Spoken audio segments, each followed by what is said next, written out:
ప్రస్తుత తెలంగాణలో గతంలో ఏ విధంగా అయితే గులాబీ పాలన జరిగిందో అదే విధంగా జరుగుతుందని చెప్పుకోవచ్చు. ఒక దళిత ఎస్ఐ అశ్వరాపేటకు సంబంధించి అగ్రవర్ణాలకు సంబంధించిన సిఐలు, కానిస్టేబుల్, ఆంధ్ర కానిస్టేబుల్ అనేక విధాలుగా వేధించి ఆయన మరణానికి కారణమయ్యారు.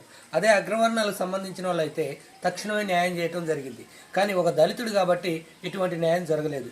ప్రస్తుతం ఉన్న నాయకులందరూ కూడా అగ్రవర్ణాలకు సంబంధించిన వాళ్ళే కాబట్టి వీటిపై సరైన చర్యలు ఉంటాయి. ఇంతేకాకుండా ఓ సిఐ భార్య ఏమని మాట్లాడుతుంది, నేను ఒక దళితురాలని, నా భర్త గొప్పోడు, నా భర్త చాలా మంచివాడు అని చెప్పేసి చెప్పుకుంటుంది. ఆ చావుకి వీటికి ఏమైనా సంబంధం ఉందే? అదేవిధంగా ఎస్ఐ శ్రీరాములు ఎవరైతే శ్రీనివాస్ మరణించాడో వాళ్ళ అత్తయ్య కూడా గుండెపోటుతో మరణించింది. ఈ సవులన్నిటికీ కారణం ఈ అగ్రవర్ణాల దురహంకారమా, లేదు నేను పెద్ద అధికారిననే అహంకారమా అనేది మీరే తెలుసుకోవాలని చెప్తున్న తెలంగాణ ప్రజలు. మీ ఎన్జిఓ శ్రీనివాస్, మా రత్నమ్మ స్వచ్ఛంద సేవా సొసైటీ.